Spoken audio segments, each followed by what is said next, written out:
एक बार मिलकर बोलिए हालेलुया। हालेलुया। आइए अजीजों, मेरे साथ मरकज की अंजील उसका 6वां बाब और उसकी हम पहली, दूसरी और फिर उसकी तीसरी इन आयात से पढ़ेंगे। फिर वहां से निकलकर वो अपने वतन में आया और उसके शागिर्द उसके पीछे हो लिए। जब सब्बत का दिन आया तो वो इबादत खाना में तालीम देने लगा और बहुत लोग सुनकर हैरान हुए और कहने लगे कि ये बातें इसमें कहां से आ गईं और ये हिकमत और ये क्या हिकमत है जो इससे बख्शी गई और कैसे मौजज़े उसके हाथ से जाहिर होते गए। क्या ये वही बढ़ई नहीं जो मरियम का बेटा याकूब और यूसुफ और यहूदा और शमाउन का भाई है, और क्या उसकी बहनें यहां हमारे यहां नहीं? बस उन्होंने उसके सबब से बोलिए ठोकर खाई। कलाम मुकद्दस का पढ़ा और सुना जाना हम सब के लिए बाई से बरकत रखे। मिलकर बोलिएगा आमीन। आइए बैठ जाइए, तशरीफ रखिए। अजीजों, आज बाइबल मुकद्दस में से आज जिस मौजू पर हम बात करने वाले हैं वो है पॉजिटिव थिंकिंग। अजीजों, मुस्बत सोच, इसके बारे में बाइबल मुकद्दस में नए अहदनामा में और पुराने अहदनामा में बड़ी बारीकी से सिखाती और समझाती है। उसकी बड़ी वजह यह है कि मुस्बत जो सोच है दरअसल वो हमारे फेथ की एक अलामत है, हमारे वो ईमान को दिखाता है। यीशु मसीह, बाइबल कहती है, अपने गांव में आए, अपने इलाके में आए, और जब आप यीशु मसीह की हयात का पढ़ते हो, उनकी जिंदगी के बारे में, आप बैतलहम का, आप नासरत का और गलील का, यानी यीशु मसीह की जिंदगी इन 3 इलाकों के साथ पहचानी जाती है। बैतलहम में उनकी विलादत हुई, गलील के अंदर उन्होंने अपनी खिदमत को जारी किया, और इसके अलावा जब आप नासरत को पढ़ते हो तो नासरत दरअसल वो इलाका है जहां पर यीशु मसीह, बाइबल कहती है, वहां पर वो परवान चढ़े गए। अब लोग यीशु मसीह को वहां बचपन से जानते हैं। गिरदो नवा में मोजज़ात करते करते जब यीशु मसीह अपने इलाके में, मतलब कहां पर, नासरत में आए, और नासरत के लोग क्या कहते हैं? इसकी बहनें फला फला नहीं है, इसके भाई फला फला नहीं, क्या ये बढ़ई का बेटा नहीं है? और लिखा है, इन बातों के करके यीशु मसीह वहां पर बड़े मोजज़ात न कर पाए। अब सोचो, गिरदो नवा में मुर्दे भी जिंदा होते रहे, कोड़ी पाक साफ हुए, लंगड़ों को मसीह ने चलाया, अंधों को भी बिनाई दी। पर जब नासरत में वो अपने इलाके में आते हैं, अजीजों, कलाम खुदा कहता है, उन लोगों की सोच मुस्बत नहीं थी। वो यीशु मसीह की शख्सियत को मनफी एतबार से देख रहे हैं। क्या इसकी बहनें, क्या इसके भाई, क्या ये बढ़ई का बेटा नहीं है? इसमें हिकमत की बातें कहां से आ गई? इसलिए कई बार ऐसे होता है, हम यीशु मसीह की कुदरत और उसके मोजज़ात, और मैं कहता हूं अजीजों, उसकी बरकत के बारे में सुनते भी हैं, पढ़ते भी हैं, लेकिन उन चीजों को अपनी जिंदगी में हासिल नहीं कर पाते। सिर्फ हम सुनने और पढ़ने की हद तक रहते हैं। उसके पीछे बड़ी वजह अजीजों, हमारी याद रखना, नेगेटिव सोच रहती है। एक दूसरे को देखकर बोलिए, आपकी हार और जीत में सिर्फ एक चीज खड़ी है। आपकी हार और आपकी जीत में सिर्फ एक चीज खड़ी है, और बोलिए, वो आपकी सोच है। वो आपकी सोच है। हम जीत सकते हैं और हम हार भी सकते हैं, और इन दोनों बातों की बुनियाद असल में अजीजों बाइबल के मुताबिक हमारी सोच है। हम बीमार रह सकते हैं, हम शिफा भी पा सकते हैं, मैंने कहा हम गरीब रह सकते हैं और हम खुशहाल भी हो सकते हैं, हम इज्जत और जलाल भी पा सकते हैं और जवाल और रुसवाई भी हासिल कर सकते हैं। अब इन दोनों बातों के बीच में हमारी सोच खड़ी है। हम कैसा सोचते हैं, हम उन चीजों के बारे में क्या राय रखते हैं, हम उन चीजों के बारे में सोच के बाद क्या इकरार करते हैं, ये चीजें अजीजों जरूरी हैं। इसलिए कहा जाता है प्रॉब्लम जो है वो आउटसाइड नहीं है, प्रॉब्लम हमारे अंदर है। प्रॉब्लम बाहर नहीं है, असल प्रॉब्लम हमारे अंदर है, क्योंकि सोच हमेशा अंदर रहती है, वो बाहर नहीं रहती। और इसलिए अजीजों बाइबल के मुताबिक जब हम एक वर्ष को पढ़ते हैं, रोमियो 12:3 को पढ़िए जरा, रोमियो 12:3 को देखिएगा। रोमियो 12वां बाब उसकी 3री आयत में लिखा है, और इस जहां के हम शक्ल ना बनो बल्कि अक्ल नहीं हो जाने से अपनी सूरत बदलते जाओ, ताकि खुदा की नेक और पसंदीदा और कामिल मर्जी तजर्बा से मालूम करते रहो। मिलकर बोलो आमीन। अजीजों याद रखिए, जब हम रोमियो 12वां बाब उसकी 3 आयत में पढ़ते हैं तो यहां अजीजों ये सिखाया जाता है कि अपनी सूरत, उसने कहा जो तुमने मसीह में हासिल की है वो तो बाद की बात है, पहले तुमने अपनी सोच को बदला है, और जब तुमने अपनी सोच को बदला है तो उसके मुताबिक अपनी अकल भी बदलते जाओ और उसके साथ साथ अपनी जिस्मानी सूरत भी बदलते जाओ। अजीजों याद रखो, ऐसा करने के लिए बाइबल हमें फोर्स करती है कि हमारी असल जो रूहानी जिंदगी है उसका टोटल जो दारोमदार है वो हमारी थिंकिंग के ऊपर है, हमारे थॉट्स के ऊपर है और हमारे ख्यालात और हमारी सोचों के ऊपर है। मैंने ये देखा है, लोग चर्च जाने के बावजूद भी, लोग कलाम सुनने के बावजूद भी, लोग किसी हद तक नहीं, मैंने कहा ज्यादा हद तक नेगेटिव रहते हैं कि मैंने रहना ही ऐसा है, मैंने ऐसे ही रहना है, मेरा कुछ हो ही नहीं सकता, मैं आगे बढ़ ही नहीं सकता। जबकि बाइबल ये कहती है इस जहां के हम शक्ल ना बनो अक्ल नहीं हो जाने से अपनी सूरत भी बदलते जाओ। अब ये सूरत याद रखना दरअसल हमारा किरदार है, दरअसल हमारा बोलिए किरदार है। हम अपनी अकल को यीशु मसीह के वसीले से नया हासिल कर लेते हैं, उसको नया बना लेते हैं। अब बाइबल कहती है जब तुम्हारी अकल मसीह में आकर नई हो चुकी है तो अपना किरदार भी अब इसके वसीले से बदलते जाओ। अब किरदार पहले नहीं बदलता, पहले सोच बदलती है, और वो सोच अजीजों एक बीज के जैसे है। जैसे किसी जमीन में बीज को बोया जाता है तो वो जैसा बीज होता है वैसा उसका पौधा निकलता है, वैसा उसका पेड़ निकलता है।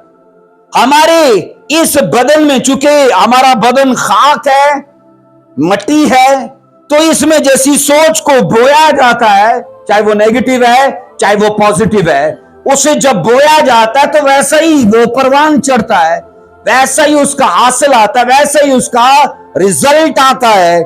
इसलिए बाइबल ये कहती है तुमने जब अपनी अकल को बदल लिया है तो अब अपने किरदार को भी बदलते जाओ। बोलो आमीन। अजीजों सोचों के बदलने से किरदार बदलता है और फिर किरदार के बदलने से फितरत बदलती है। पहले सोच बदलती है, फिर किरदार बदलता है, और उसके बाद क्या बदलता है? इंसान की नेचर बदलती है। वही इंसान जो पहले नशेड़ी था, वही इंसान जो पहले किसी न किसी पाप में मुलव्वस रहता है और उसकी नेचर भी बुराई के जैसे बन जाती है, लेकिन जब वो यीशु मसीह में आकर अपनी नई सोचों को हासिल कर लेता है, अब बाइबल कहती है उस सोच को काम करने दो ताकि तुम्हारा किरदार बदल जाए। और किरदार इतना पावरफुल होता है कि वो जिंदगी के तमाम सेक्शंस को लपेट में लेता है, अपने गलबे में लेता है और उन्हें चेंज कर देता है। बोलिए आमीन, हालेलुया। अजीजों, हम शुरू से नेगेटिव रहते हैं क्योंकि अबाओ अजदाद के वसीले से हमें विरासत में मनफी चीजें हासिल होती हैं और उन्हें सीधा करने के लिए हम मसीह में आते हैं। और जब हम उन चीजों को सीधा करने के लिए मसीह में आते गए तो मसीह सबसे पहले हमारी सोचों के अंदाज को बदल देता है, हमारे सोचने के तरीके कार को बदल देता है।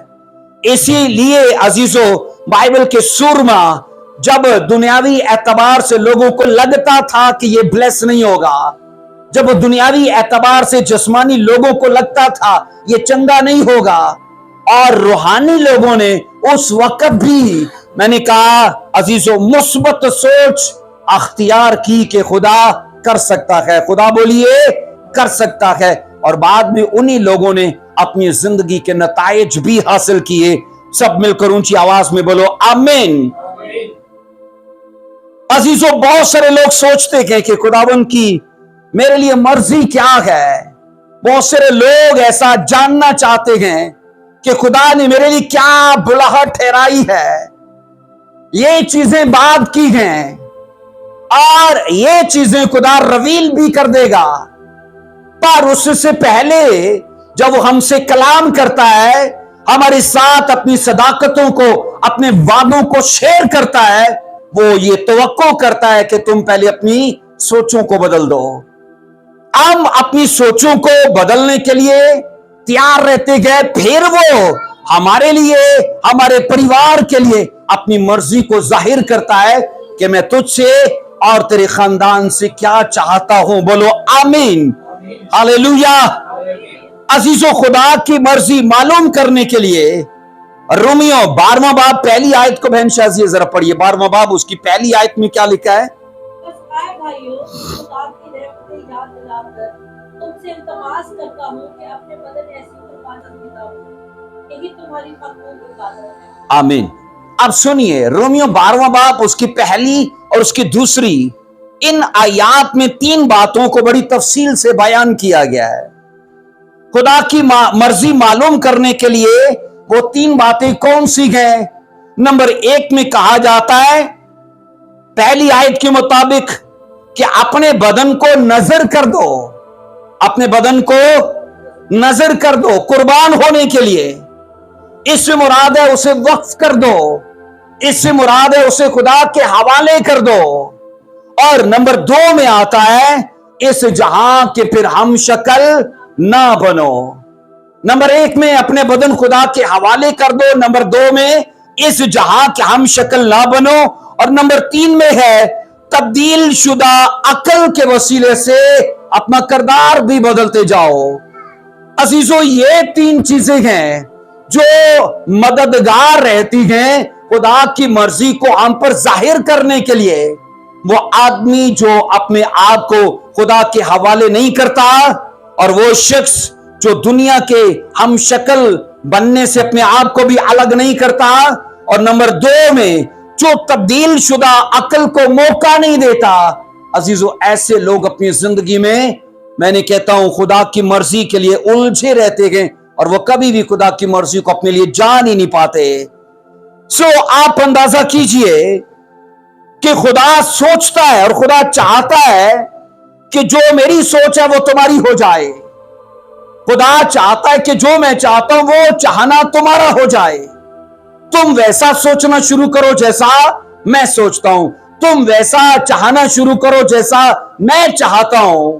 और ये वो लेवल है जब हम अपनी जिंदगी में सेट कर लेते हैं तो याद रखना फिर मुश्किल नहीं रहती खुदा की मर्जी जानने के लिए, चाहे वो बिजनेस के लिए हो, चाहे वो बाहर जाने के लिए हो, शादी करने के लिए हो, बच्चों के लिए हो, किसी भी मामले के लिए, क्योंकि हम अपना आप उसे दे चुके हैं और हमने अपने आप को दुनिया के लोगों से अलग कर लिया ताकि उनके हम शक्ल ना हो। और नंबर 3 में हमने तब्दील शुदा अकल को अपनाया है। आइए अमाल उसका 5वां बाब उसकी पहली आयत को बहन शाजिया पढ़िए जरा। अमाल 5वां बाब उसकी पहली आयत में लिखा है, पढ़िए इसको जरा।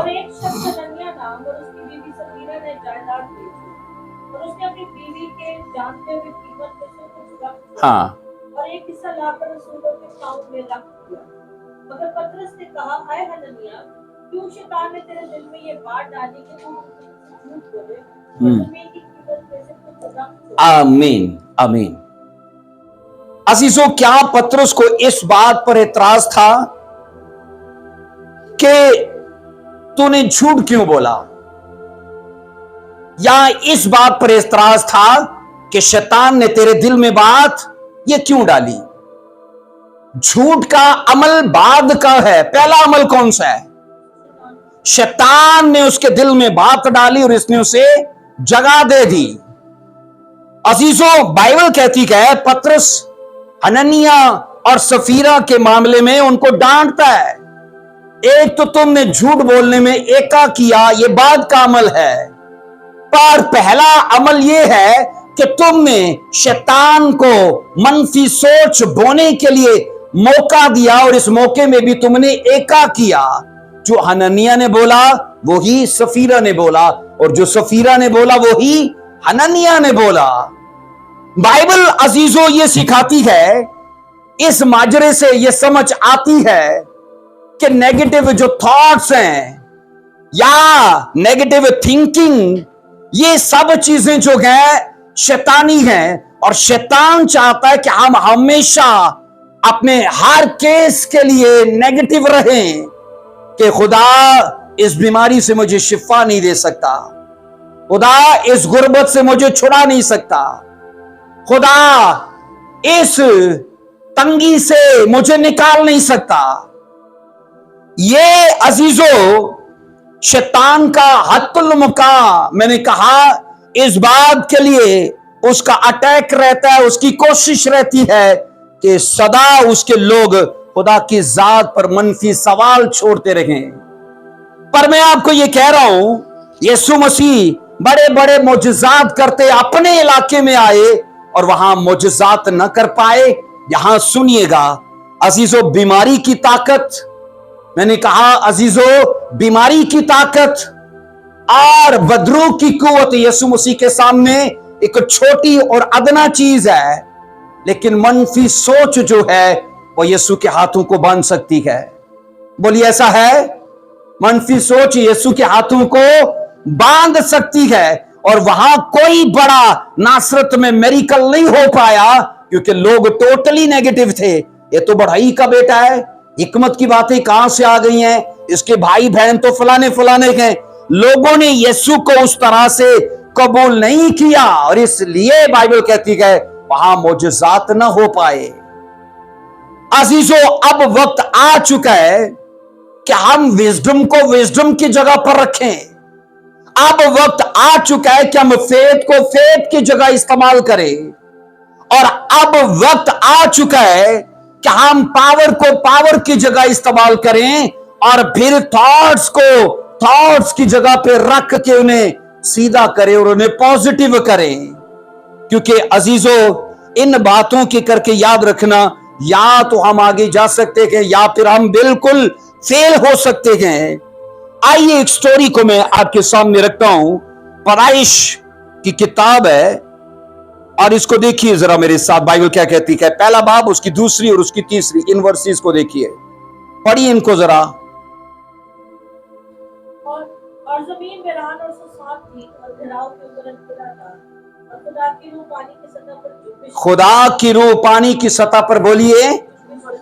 अब ये सोचो, उस वक्त दुनिया में कुछ नहीं था और रूह कुदुस तो था ही, और रूह कुदुस को जब बाइबल डिस्कस करती है तो जुम्बिश के उस अजीजो अमल में उसे डिस्कस करती है कि वो सिर्फ जुम्बिश कर रहा है। मैं इससे पहले आपको बताऊं अजीजो, रूह कुदुस जुम्बिश कर रहा है और इसके साथ साथ इंतजार कर रहा है। अब इंतजार इसलिए कर रहा है क्योंकि रूह कुदुस को लफ्ज चाहिए जिनको वो बनाना शुरू करे। अभी कुछ भी नहीं बना, ना जमीन, ना आसमान, ना चरिंद, ना परिंद, ना हशरात, ना नबातात, ना मौजूदात, कुछ भी नहीं बना। पर रूह कुदुस जुम्बिश कर रहा है और रूह कुदस जुम्बिश करने के साथ साथ इंतजार कर रहा है कि कोई कुछ बोले तो मैं उसे बनाना शुरू करूं। और आप ये पढ़ोगे, खुदावन ने कहा रोशनी हो जा, रोशनी। और स्टडी के मुताबिक रूह कुदस ने रोशनी को बनाना शुरू कर दिया। और इसके बाद जब जब और जैसे जैसे खुदा ने अपने कलाम को रिलीज किया, रूह कुदस सब चीजें बनाता जा रहा है। मैं यहां बताना चाहता हूं, हमारे दहनी और हमारी बाएं, अजीजों तसव्वुर करो कि दो स्पिरिट्स हैं। हमारी लेफ्ट साइड पे इविल स्पिरिट है और हमारे राइट साइड पे होली स्पिरिट है।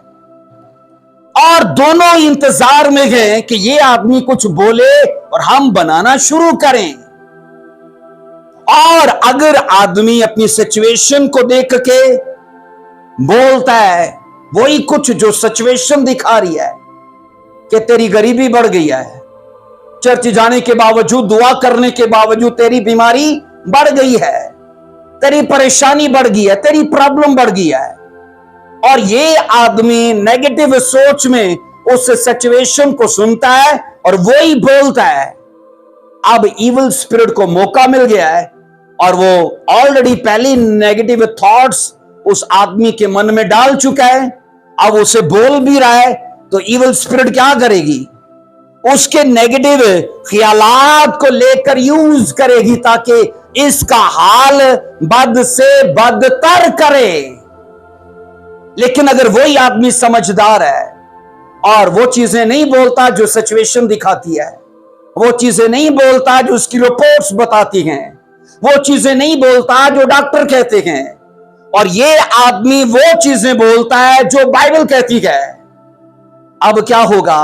होली स्पिरिट अजीजों उन्हीं लफ्जों को जो उसने मुंह से निकाले गए कि खुदा मुझे चंगा करेगा नहीं, कर चुका है, खुदा मुझे ब्लेस करेगा नहीं, कर चुका है।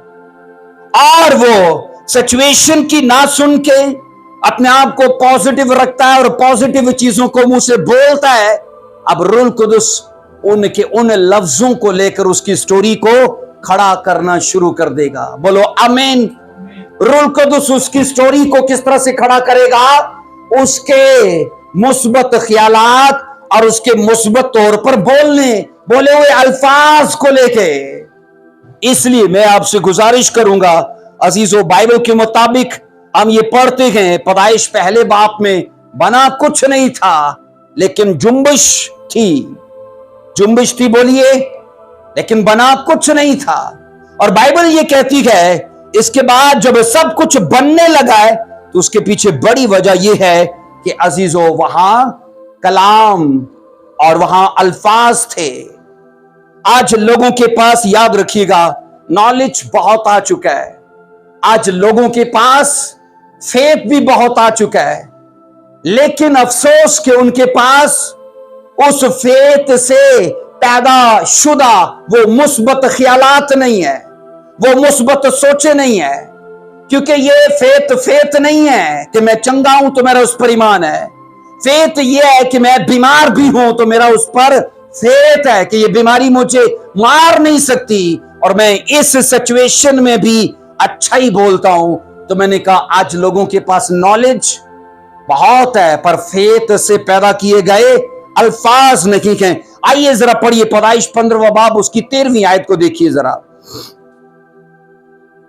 पैदाइश 15वां बाब उसकी 13वीं आयत के अंदर लिखा है, खुदावन ने इब्राहिम से कहा तेरी नस्ल 400 साल के लिए गुलामी में जाएगी।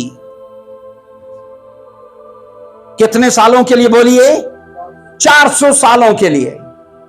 और जब आप क्रूच 12वां बाब उसकी 40 से 41 आयात को पढ़ते हो तो वहां 400 से ऊपर टाइम हो चुका था और 30 साल ऊपर हो चुके हैं।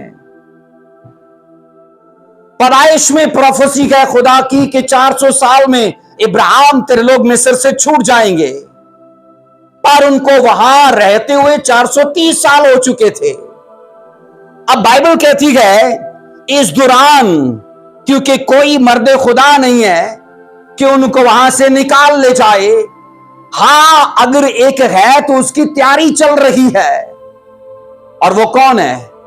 मूसा। खुदा ने मूसा को, आप सोचो, 40 साल तैयार किया है। 40 साल उसको पहले तैयार किया फराउन के घर में, और फिर 40 साल बियाबानों के सफर में, और 40 साल अजीजो बाइबल कहती है उसने इजराइल को लीड किया। 120 साल की उसकी जो उम्र है उसे 3 हिस्सों में बांटा जाता है। 40 साल फराउन के घर में, 40 साल मदियान में उसने भेड़ें चरा कर सीखा, अगले 40 साल में उसने अजीजो क़यादत की है। और मैं ये बता रहा हूं, इजराइली लेट हो चुके हैं। कुछ बातें उनकी भी है ऐसी जिन्होंने उसे लेट कर दिया है, पर इसके साथ साथ मूसा की तैयारी का टाइम चल रहा है। और जब मूसा तैयार हो चुका है, फिर खुदा उसे आग की झाड़ी में दिखाई देता है और कहता है, तू जा और मेरी कौम को छुड़ा, और फराउन से कहना उन्हें जाने दे, ताकि वो बियाबान में मेरे लिए ईद करे, मेरी इबादत करें। अजीजों, कलामे खुदा के मुताबिक ये पढ़ा जाता है, खुदावन ने बार बार उनसे कहा था, मैं तुम्हें यहां रहने नहीं दूंगा और मैं तुम्हें वादा के मुल्क में ले जाऊंगा। आप पढ़िए गिनती 13वां बाब, उसकी पहली आयत में लिखा है, और खुदावन ने मूसा से कहा कि तू आदमियों को भेज के वो मुल्क किनान जो बनी इसराइल को देता हूं दरियाफ्त करें। उनके बाप दादा के हर कबीले से उनके हर कबीले से एक आदमी भेजना, यानी 12 कबीले हैं तो 12 लोग। और यहां यह पढ़ा जाता है, चुनाचे मूसा ने खुदावन के अरशाद के मुआफिक दश्ते फारान से ऐसे आदमी रवाना किए जो बनी इसराइल के सरदार थे। हम बाइबल में ये पढ़ते हैं अजीजों, जब वो निकल कर आए हैं तो रास्ते में खुदा ने तरह तरह के मोजज़ात उनके साथ किए और उन पर अपनी कुदरत को जाहिर किया। इसके बाद जब वो मुल्क किनान के पास पहुंचे हैं, बाइबल कहती है खुदावन ने कहा मुल्क किनान के लिए 12 जासूस भेजो ताकि वो जाकर उसकी जासूसी करें। ये 40 दिन लगातार उस मुल्क में घूमते फिरते रहे और उसका हाल दरियाफ्त करते रहे। अजीजों, यहां यह पढ़ा जाता है उनको तकरीबन 6 चीजें दरियाफ्त करनी थी। नंबर 1 में वो मुल्क कैसा है, नंबर 2 में वहां के लोग कैसे हैं, नंबर 3 में उनके शहर कैसे हैं, नंबर 4 में वो खेमों में रहते हैं या के किलों में रहते हैं, नंबर 5 में वहां की जमीन कैसी है, नंबर 6 में वहां दरख्त हैं या के नहीं। ये 6 बातें इन 12 जासूसों को दरियाफ्त करनी है। और जब बाइबल कहती है ये वहां से लौट कर आए, इसे पढ़िएगा जरा, 23 आयत से बहन पढ़िए जरा, 13 की 23। इस काल में पहुंचे वहां उन्होंने डाली काट ली, इसमें एक ही गुच्छा था और उससे 2 आदमी एक लाठी पर लटकाए हुए लेकर गए और कुछ अनाज और अंजीर खिलाए। इसी गुच्छे के सबब से सब इस्राएलियों ने वहां से काटा था। उस जगह का नाम वादी एस्काल पड़ा। सब बोलो आमीन। अब जब वो वहां से लिखा है हालात दरियाफ्त करके लौटे गए, अंगूर का सिर्फ एक गुच्छा उन्होंने, बाइबल कहती है, बांस के ऊपर डाला, ऐसा ही है, डालियों के ऊपर डाला और उसको लोग कंधों पर उठा कर लाए हैं, है ना, 2 आदमी आगे पीछे कंधों पर, और ये एक गुच्छा है। और ये सिर्फ उनको एक इशारा देने के लिए कि देखो वहां का फल कैसा है तो बंदे कैसे होंगे। मैं समझता हूं अगर अंगूर का एक दाना हो तो शायद आज के हिसाब से फुटबॉल के एक दाने के जैसा होगा वो। इतना बड़ा गुच्छा अंगूर का सिर्फ एक ही वो काट कर लाए, हां, या जैसे तरबूज है। और यहां आप पढ़ोगे, जब वो वहां पर आए गए, सोचो कि ये लोग वहां चलते फिरते रहे, लेकिन जो चीजें इन लोगों ने देखी हैं, उन चीजों के लिए ये मनफी टोटली हो चुके हैं। इन्होंने 27 आयत के मुताबिक, इसको पढ़िए जरा क्या लिखा है, इकरार किया एक चीज का। मूसा से कहने लगे कि जिस मुल्क में तूने हमको भेजा था, हम वहां गए और वाकई दूध और शहद उसमें बहता है और ये वहां का फल है। अब सोचो, खुदावन ने कहा था मैं तुम्हें ऐसे मुल्क में ले जाऊंगा जहां दूध और शहद बहता है। इसका मतलब है इन लोगों ने खुदा के लफ्जों की तस्दीक की है कि वो ऐसा ही है। ये असल में वहां की फरावानी और वहां की जरखेजी और खुशहाली की बात थी। तो कहा गया वो बिल्कुल वैसा ही है, लेकिन आगे वो कहते हैं कि हमने वहां जबारों को भी देखा है। जबार कौन है?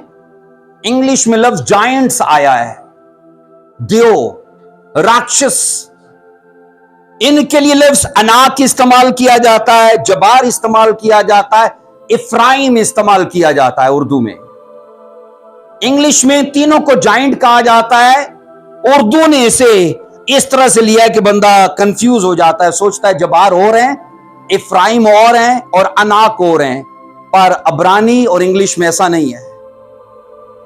अजीजो कलाम ये कहता है इतने कदावर लोग हैं, हालांकि यशवा ने, आप पढ़ोगे, लड़ाई लड़ते कई अनाकी लोगों को मार दिया था, उनके कई इलाकों को खाली करा दिया था, पर अभी एक इलाका ऐसा मौजूद है जहां पर ये सारे के सारे अनाकी लोग या जबार लोग वहां पर आबाद हैं। सो कलाम खुदा के मुताबिक 40 दिन का वो सफर करके लौटे गए और रिपोर्ट क्या दे रहे हैं 28 आयत के मुताबिक।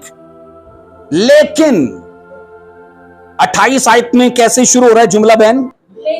लेकिन 27 आयत में कह रहे हो बहु जैसे खुदा ने कहा वैसा ही है। लेकिन अब लेकिन मतलब क्या? सवाल उठाते हैं ये। पहली स्टेटमेंट जो कही उसके ऊपर ये सवाल है।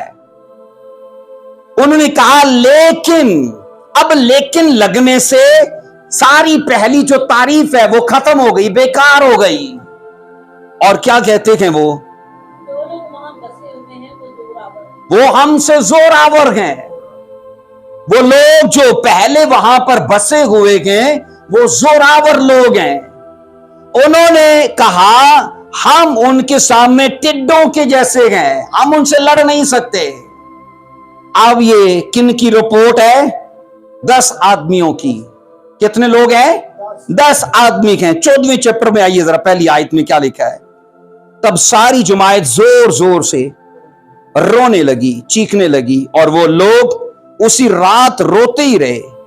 और कुल बनी इस्राएल मूसा और हारून की शिकायत करने लगी, और सारी जमात उनसे कहने लगी हाय काश हम मिस्र में ही मर जाते, या काश इस बियाबान में ही मरते। अब सोचो कि इन 10 लोगों की जो नेगेटिव रिपोर्ट है, पूरी इजराइल कौम जो लाखों पर मुश्तमिल है, उनके हौसलों को पस्त कर दिया है। वो रो रहे हैं, वो चला रहे हैं, और वो खुदा के खिलाफ बुड़बुड़ा रहे हैं, और मूसा के खिलाफ भी। और आगे पढ़ोगे वो वापसी की प्लानिंग करते हैं कि कोई आओ छड्डो मूसा नो, कोई अपना लीडर बनाए, और वापस जाते हैं। अब अजीजों उनमें से 2 लोग हैं जो बिल्कुल अलग हैं। एक है कालिब, पहले कालिब है, बाद में यशवा उसके साथ मिल जाता है। पहले कालिब है। अजीजों इस सिचुएशन में भी जब सबको लग रहा है कि वो जोरावर हैं, जब सबको लग रहा है हम लड़ नहीं सकते, यशवा बोलता है, कालिब बोलता है 30 आयत में पढ़िए बहन, 13 की 30 में। और तब कालिब ने मूसा के सामने लोगों को चुप कराया और कहा चलो हम एकदम जाकर उस पर कब्जा करें, क्योंकि हम इस काबिल हैं कि उस पर तसर्रुफ करें। हम इस काबिल हैं कि उस पर, अभी तक अकेला आदमी है जो उनसे अलग है, और ये अजीजों उनके जैसा मनफी नहीं है। खुदा की कुदरत और उसके जलाल, और मैं कहता हूं उसके सारे कारनामों पर वो यकीन करता है। और उसे पता है कि किस तरह से खुदा ने हमें मिस्र से छुड़ाया और कैसे बड़े बड़े काम किए हैं। इसके बाद यशवा उसके साथ मिल जाता है, 14:6 में पढ़ेंगे। और नौन का बेटा यशवा और यफना का बेटा कालिब, जो उस मुल्क का हाल दरियाफ्त करने वालों में से थे, अपने कपड़े फाड़ कर बनी इसराइल की सारी जमात से कहने लगे, वो मुल्क जिसका हाल दरियाफ्त करने को हम उसमें से गुजरे, नहायत अच्छा मुल्क है। अगर खुदा हमसे राजी रहे, अगर खुदा हमसे राजी रहे तो वो हमको उस मुल्क में पहुंचाएगा, और वही मुल्क जिसमें दूध और शहद बहता है हमको देगा। सब बोलो आमीन। पहले कालिब और बाद में यशवा। अब अजीजों, दोनों मिलकर इस बात के लिए इज़राइल को फोर्स करते हैं, उनके कद को मत देखो, उनकी जसामत को मत देखो। पता है यशवा ने तो कहा था वो तो हमारी खुराक है, हम उन्हें खा जाएंगे, हम उन्हें। अब ये क्यों कैसे कर रहा है? क्योंकि उसे खुदा पर यकीन है, और खुदा ने वो सब कुछ जो माजी में उनके वसीले से किया था वो सब इन्हें याद है। अब टाइम था ऐसी सिचुएशन के सामने वो खड़े होकर इकरार करें कि वो खुदा जो माजी में बड़े बड़े काम करता रहा वो अब भी हमारे साथ है, और हम इनसे लड़ेंगे और जीत जाएंगे। अस्तिस्ना 3:11 को पढ़िए जरा। इस अनाकी नस्ल में से एक शख्स बच गया था। हाँ, अस्तिस्ना 3:11 में पढ़िए जरा। सिर्फ इसके बेड का साइज देखिए जरा, आपको अंदाजा होगा कितने कदावर ये लोग थे। अस्तिस्ना देखिए इसको जरा, 3:11 है। ओके, क्योंकि रफाइल की नस्ल में तक हसन का बादशाह बोझ बाकी रहा था, उसका पलंग लोहे का बना हुआ था, वो बनी अमूद की शहर रहा में मौजूद है। हाँ, आदमी के हाथ में नाक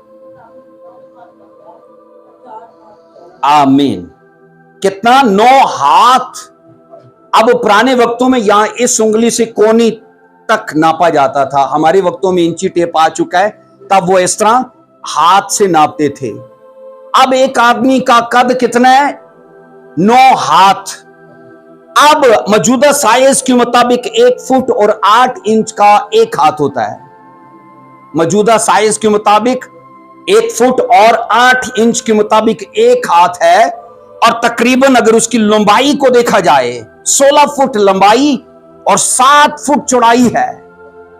लिखा है जबारों की नस्ल से, अनाक की नस्ल से एक आदमी था, और उसके बेड का साइज नापा गया तकरीबन आज के साइज के मुताबिक 16 फुट।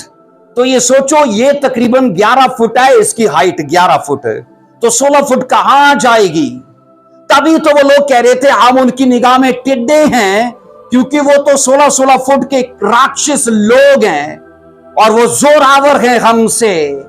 लेकिन अजीजों, यशवा और कालिब उनके कद को नहीं देखते, बल्कि वो खुदा की कुदरत और उसके सामर्थ को देखते हैं, और वो कहते हैं हम इस लायक हैं कि जनाब हम उन्हें खा जाएंगे। बोलो आमीन। इसलिए अजीजों, 31 आयत के मुताबिक ये उनका इकरार था, और इस इकरार के पीछे अजीजों उनकी मुस्बत सोच है। और वो क्या सोच रहे हैं कि हम ऐसा कर सकते हैं, हम इनको मार सकते हैं, हम ये लड़ाई जीत सकते हैं। अब सिचुएशन ऐसी है कि लाखों लोग तो रो रहे हैं, लाखों लोग तो धाड़े मार रहे हैं, क्योंकि 10 लोगों ने आकर गलत रिपोर्ट दी है। ये तो कहा कि खुदा ने जैसा कहा वो मुल्क वैसा ही है, दूध और शहद सच में वहां बहता है, लेकिन अफसोस ये है कि जनाब वहां हम जाकर उन पर गलबा नहीं पा सकते, क्योंकि वो हमसे ज्यादा जोरावर हैं। बोलो आमीन। आइए एक आखिरी हवाला मैं आपको देता हूं, ज़बूर 78:19 को पढ़िएगा जरा।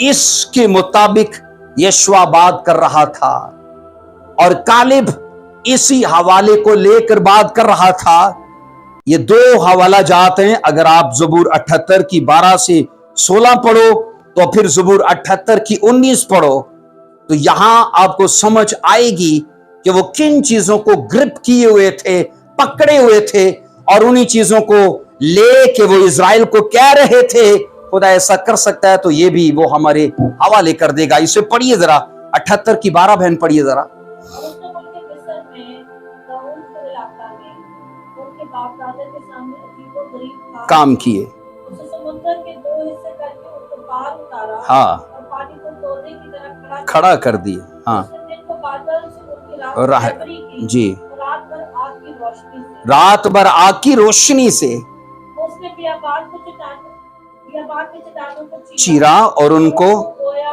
बहर से खूब पिलाया। 16वीं आयत। और उसने चट्टान में से नदियां जारी की और दरियाओं की तरह पानी बहाया। आमीन। अब सोचो कि ये दाऊद जहां जिक्र कर रहा है इन बातों का, वो अपने वक्त में उन मोजज़ात का जिक्र कर रहा है। अब दाऊद ने तो ये मोजज़ात होते नहीं देखे क्योंकि उस जमाने का था ही नहीं। उस जमाने का कौन था? यशवा और कालिब। यशवा और कालिब, और यशवा और कालिब का भी सेम ऐसा ही इकरार रहा कि खुदा ने माजी में ये बड़े बड़े काम हमारे साथ रहकर किए। तो वो उनको फोर्स करता है कि मुस्बत रहो, उन्हें फोर्स करता है हर तरह के केस को, हर तरह की सिचुएशन को अगर हैंडल करना है तो मुस्बत तरीके से करो। और मैं आज आपसे कहना चाहता हूं अजीजों, अपनी सिचुएशन और अपनी स्टोरी को बदलने का खुदा ने अख्तियार हमारे हाथ में रखा है, हमारे हाथ में दिया है। और ये इस तरह से होगा अगर हम अपनी स्टोरी, अपनी सिचुएशन के खिलाफ जाके बाइबल के वादों को सोचते हैं और उन तजर्बात को जो खुदा ने नबियों की जिंदगी में किए उन पर सोचकर अपने ऊपर लागू करके मुंह से इकरार करते हैं कि बीमारी कुछ भी कहे पर खुदा का वादा सच कहता है, खुदा का कलाम सच कहता है, खुदा की सदाकतें सच कहती हैं। मेरी स्टोरी कुछ कहे, मेरी सिचुएशन कुछ कहे, और यूं लोगों ने इकरार करके, यूं लोगों ने बोल के अपनी सिचुएशन को चेंज किया है। बाइबल इसलिए कहती है, कलाम खुदा ये कहता है, अपनी अक्ल नहीं हो जाने से अपनी सूरत मतलब अपना किरदार बदलते जाओ। अगर सोच बदल चुकी है तो अब जरूरी है हम अपने किरदार पर भी काम करें। बोलो आमीन। अजीजों, मैं कह चुका हूं कि खुदावन ये चाहते हैं कि हम मसीही जिंदगी में, हालात तो हमारे खिलाफ रहेंगे, ऐसा बाइबल कहती नहीं कि जब तुम मसीह में आओगे तो तुम्हारे लिए जनाब सब कुछ अच्छा होता जाएगा, ऐसा बाइबल नहीं कहती। बाइबल साफ सिखाती है सैलाब भी आएंगे, तुम्हें आग में से गुजारा जाएगा, तलवारों से कत्ल किए जाओगे, और तरह की मुश्किलात फेस करनी पड़ेंगी, पर मुस्बत रहना। क्या रहना? मुस्बत रहना। आइए अपने पांव पर खड़े होंगे और याद रखिएगा, हमारी बरकत और हमारी गुर्बत के बीच में बस एक ही चीज खड़ी है और वो हमारी सोच है। अपनी सोच को मुस्बत कीजिए। आज के कलाम के वसीले से खुदा हम सबको बरकत दे। बोलो आमीन। थैंक यू चीज।